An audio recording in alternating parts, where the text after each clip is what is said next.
Hello, everybody. Welcome to the TEACHERCAST Educational Network. My name is Jeff Bradbury. Thank you so much for joining us today and making TEACHERCAST your home for professional development. This is TEACHERCAST Podcast episode number 177, zooming through student professional development through video conferencing. Today, we have a fantastic teacher on to talk about how she's using video conferencing to make her classroom just a little bit more friendly to each other. Before we get to our guest today, I want to remind you we've got some great things happening over on TEACHERCAST. If you are an instructional technology coach, we have resurrected our fantastic podcast called Ask the Tech Coach. You can find out more information over at AskTheTechCoach.com. Nick Amaral and I, a great tech coach, are going to be doing weekly shows. We've been putting them out every Tuesday.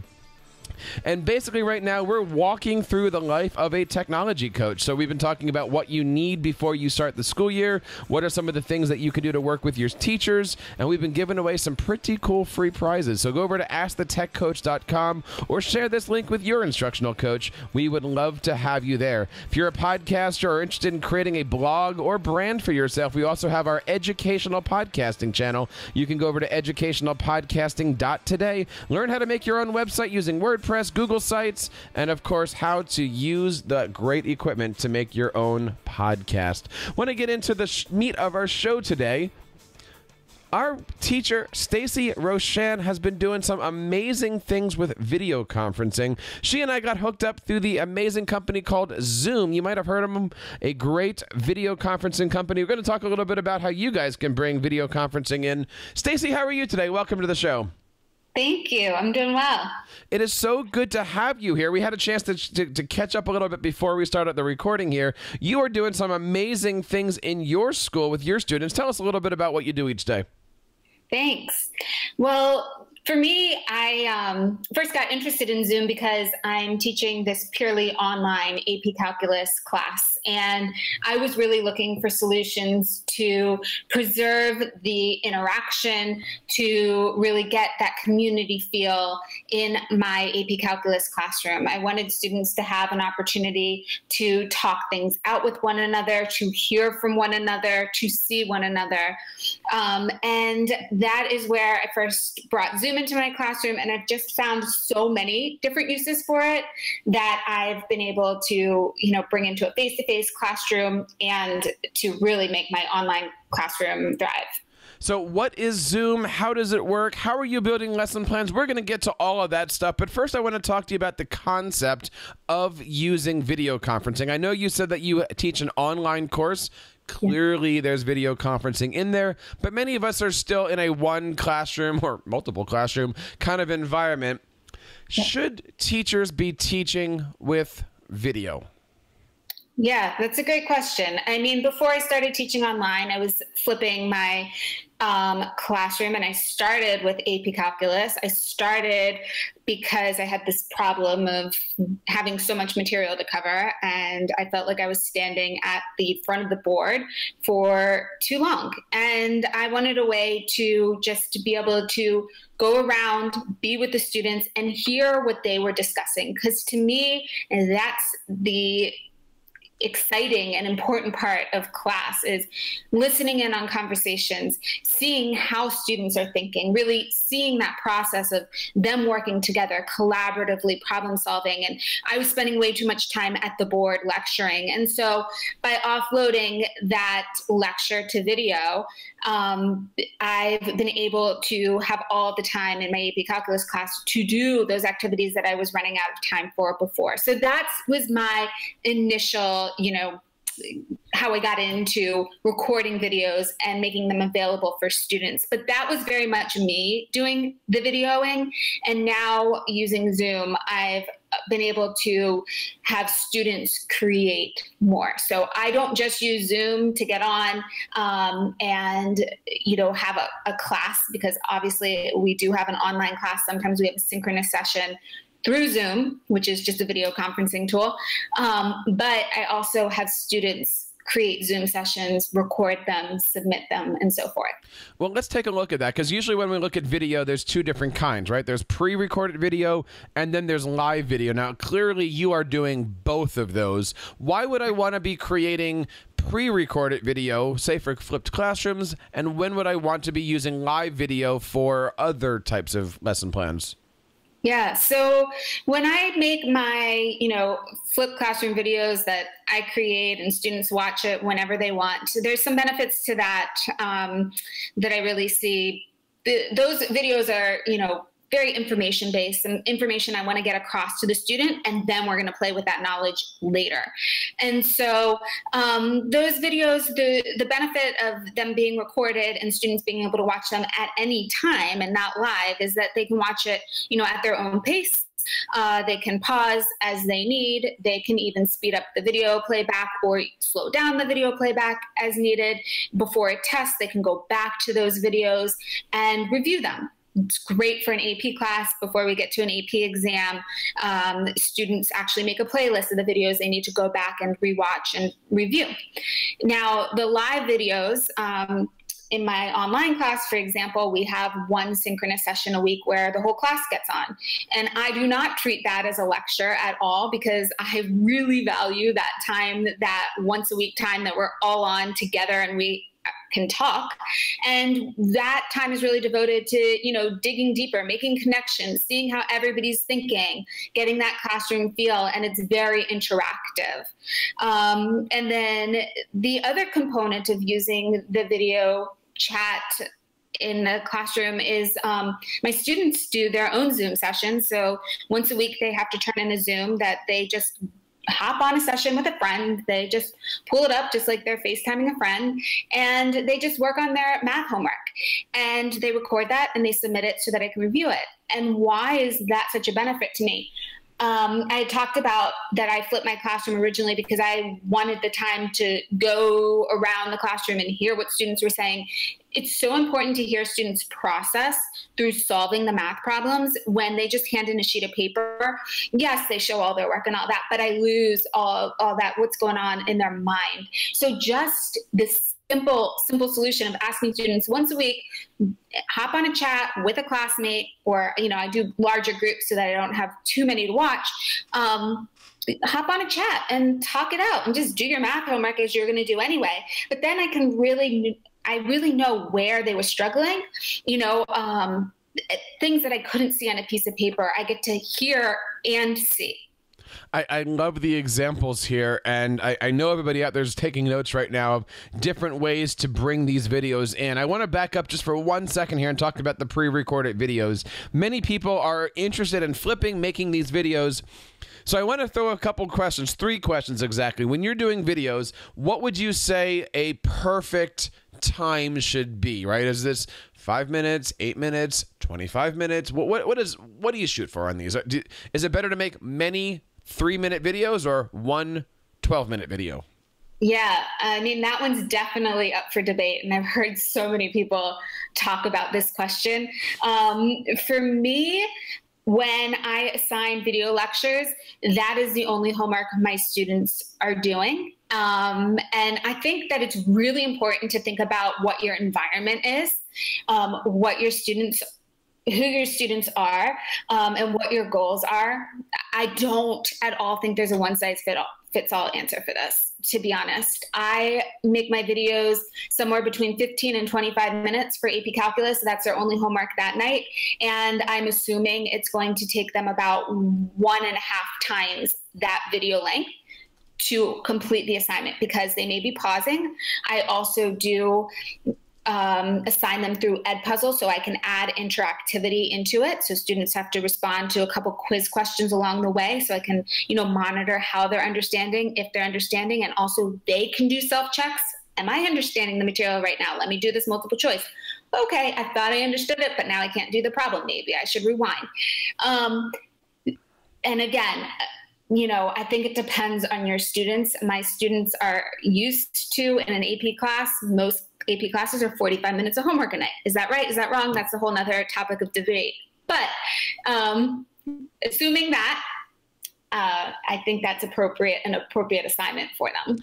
And as far as the format, do you recommend, and again, I know you're doing like the higher level classes here, but do you recommend doing a video of you lecturing? Do you recommend a screencast taking it through something? Or what do you find has been appropriate for your students? Again, you've got the older AP kinds of kids. Yeah, I do screencasts of just, I'm not in them. It's just my screen. But what I think is very important is students are actively doing something as they're watching. So for me, I create a PowerPoint, which it's not a fancy PowerPoint. It just has the problem on it at the top of the slide. And then I have students print that out ahead of time. So that's their notes. So it's just like the question at the top and a bunch of blank white space. And during the screencast, while they're watching it, they see me writing on the screen and they use that same template that I'm writing on as their notes. So if there's any graphics that need to be there, that's already printed for them. And they just have really nice notes. In the classroom, they have that on their desk when they come into the room without me even asking. And that's how they start their assignment for the day. We usually start with something at the board, so we dig a little bit deeper, we go over any questions that were there, and then they use those notes that they took to guide them. And so I'm helping them take good notes. I'm helping them keep their notes organized and giving them some good fundamentals for note-taking also in the process of doing that. But I think it's very important for students to be doing something as they are watching, because just watching a video is a very passive activity. So by having them take notes and by using Edpuzzle, those are two ways that I've found have really helped. So you have these videos, they're 20, 25 minutes long. They're certainly active.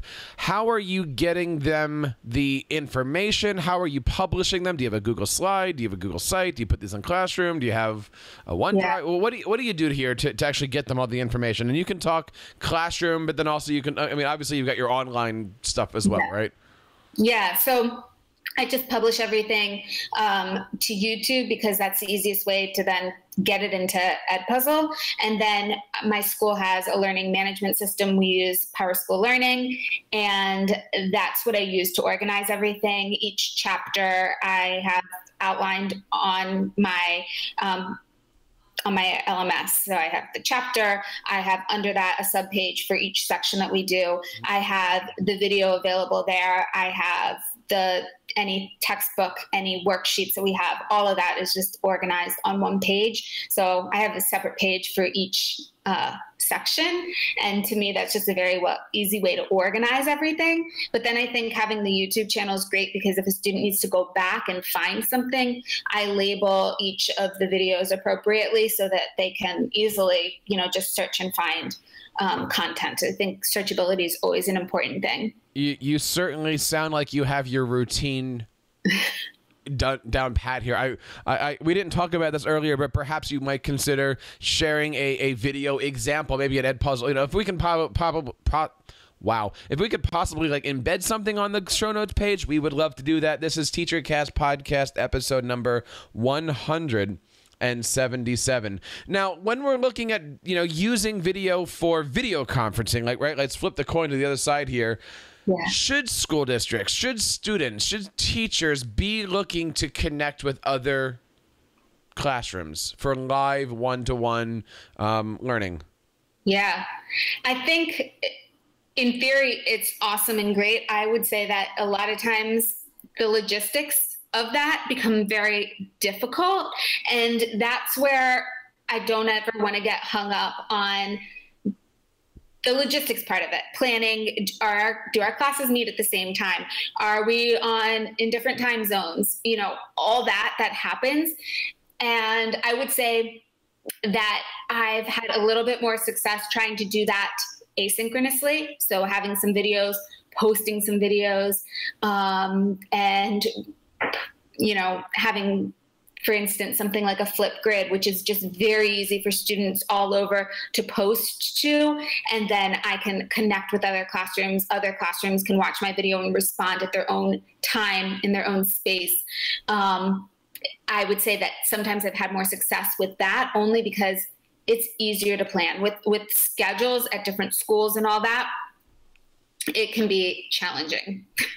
Now, let's talk a little bit about some of the popular applications that are out there, right? And again, let's kind of go back and forth here, because maybe someone's listening to this and they don't know where to start, or they have something and they're looking to upgrade, or they want to change something, or what's out there. I know for myself, when I'm using recorded video, stuff that I'm making my screencast for, many teachers are using Camtasia, ScreenFlow. Those are two of the more popular paid versions because they've got editors on them. I also use Screencast-O-Matic and Screencastify.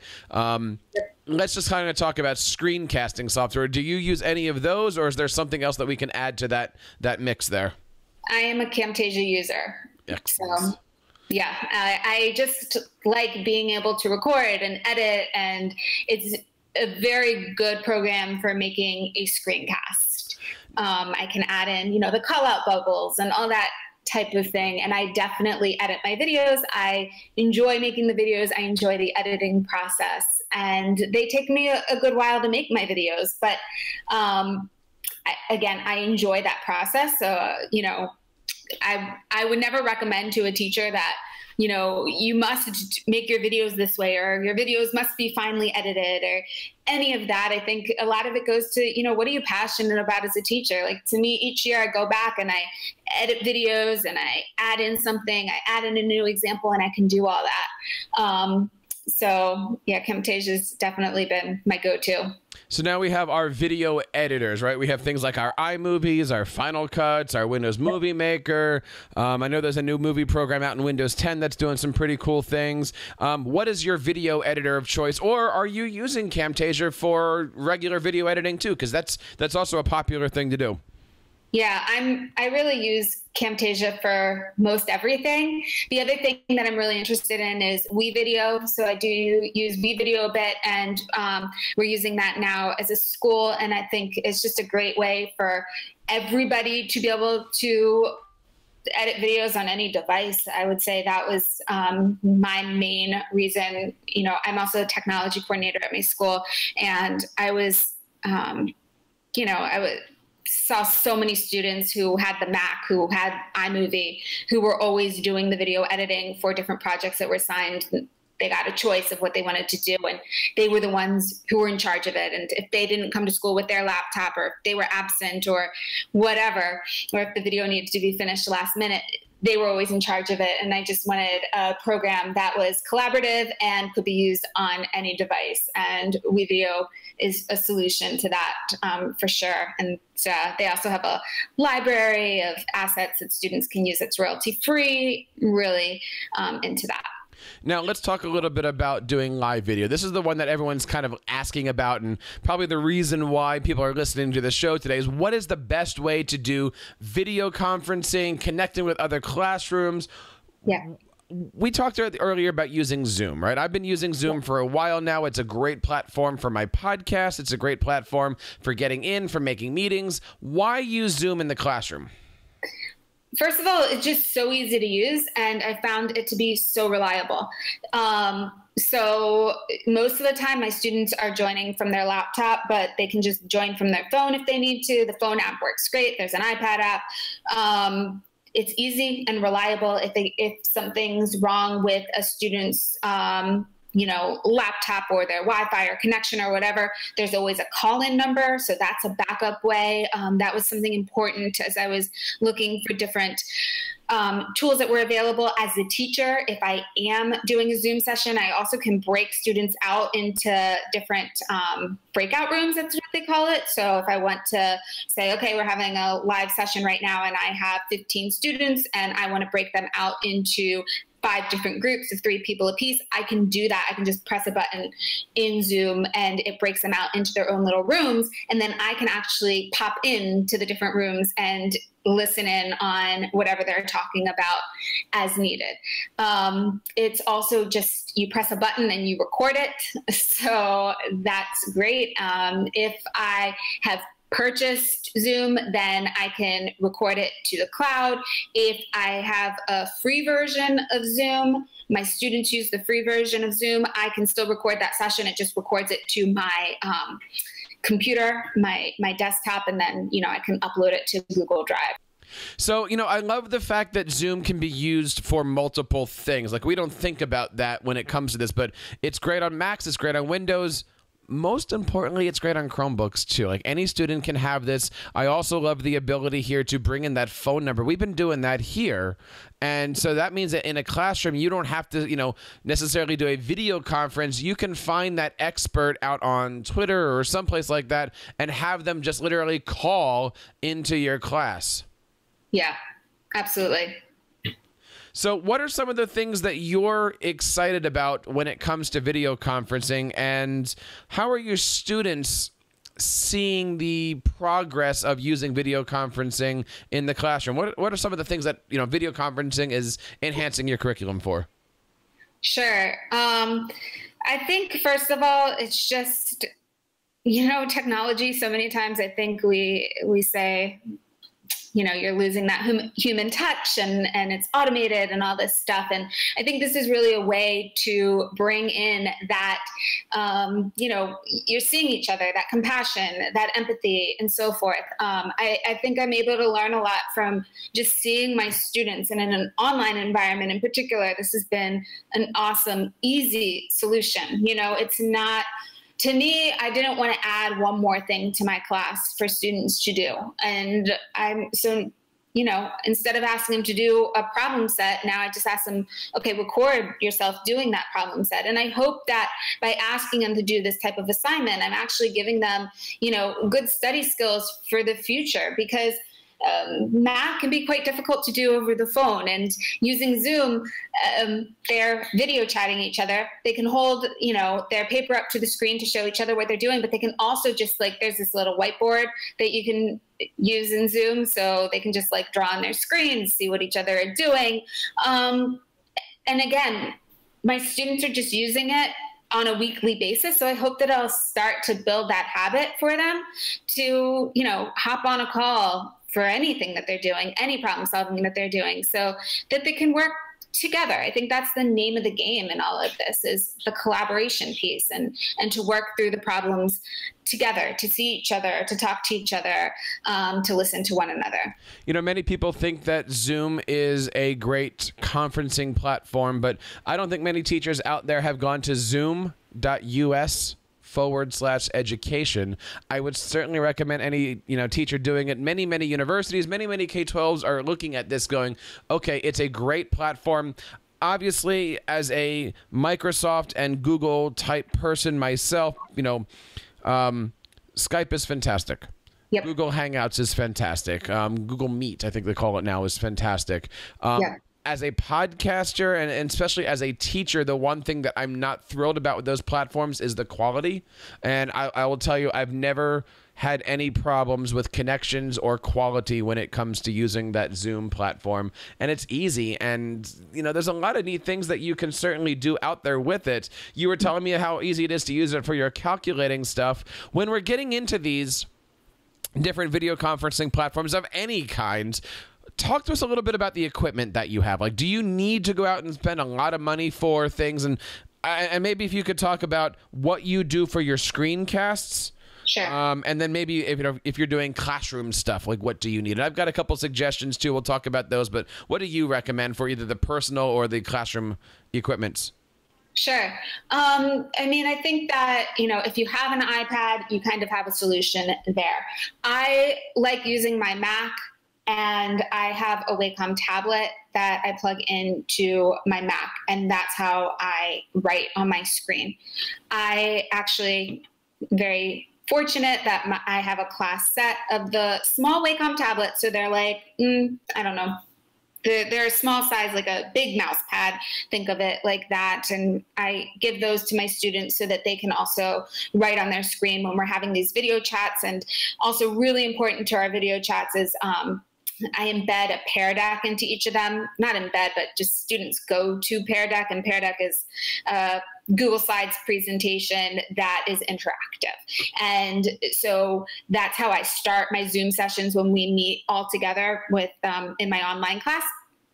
And so I ask students to kind of problem solve, and I can see them writing in real time. And so they're writing on that little Wacom tablet. That's the same process I do for creating my flipped classroom videos. they work well. And yeah, that's really the technology that I use. That with Camtasia, I do have a mic, and that's about it. I mean, the Wacom tablets, they're all different prices. Those small ones that I referred to are, you know, they're definitely under $100, their price point, but the Wacom tablets go all the way up to thousands of dollars. So it depends on, you know, your budget.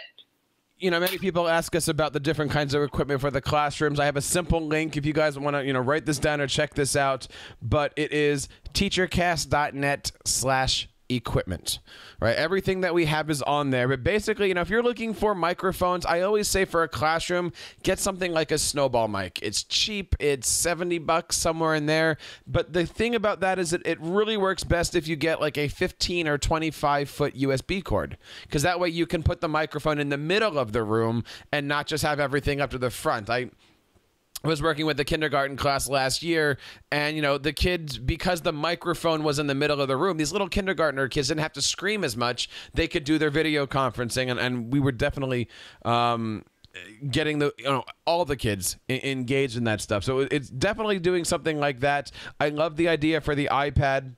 But, you know, definitely make sure that you have something, especially if you're doing screencasting. I've got people that want to do it with, like, you know, the microphone in their laptop. $50 to get a microphone is nothing. Yeah. Right? Even for a podcaster, you know, I'm talking to some people here, $50 for the microphone that I'm using right now, and it's like $100 for the boom arm. If you're going to get into this stuff, absolutely get into this stuff. I love the idea that you were saying earlier about using your LMS. Like, use this stuff to your advantage with everything here. How do you start this process? It's the beginning of the year, and I know I have a lot of teachers that come onto the show and say, oh, I do this and this and this, but people who are listening to this show are just getting started. What does that first day, week, month look like? How do you train your kids to learn the way you teach? Yeah, such a good question. And my process has been, you know, 8 years since I've been flipping my classroom to get to where I am right now. So it's definitely been a process. My first year, I just focused on making the videos, really. That was very time consuming. I got the kids into the routine of what I expected. As you've been able to tell since the beginning of this show, I am very into routines and getting students used to something, and they know what to expect, and they really show up for me in that way. And so, you know, just setting those expectations early on and getting them into a routine of, okay, we will watch a video for homework. That will be our only homework. The reason that we're doing this is because, really explain to students why we're doing it this way and what the expectation is. So no, you're not supposed to understand everything that happens in the video, because no, you're not ever supposed to be able to do all your homework at home all by yourself. And that is why I'm giving you something that we are going to be able to do together in the classroom. We are going to be able to, you know, really delve into it in the classroom. We're going to be able to collaborate in the classroom. The most important work happens in the classroom, and making sure my students understand that, and also that their parents understand that, so that they can support them, especially with younger kids. I think that's really, really important.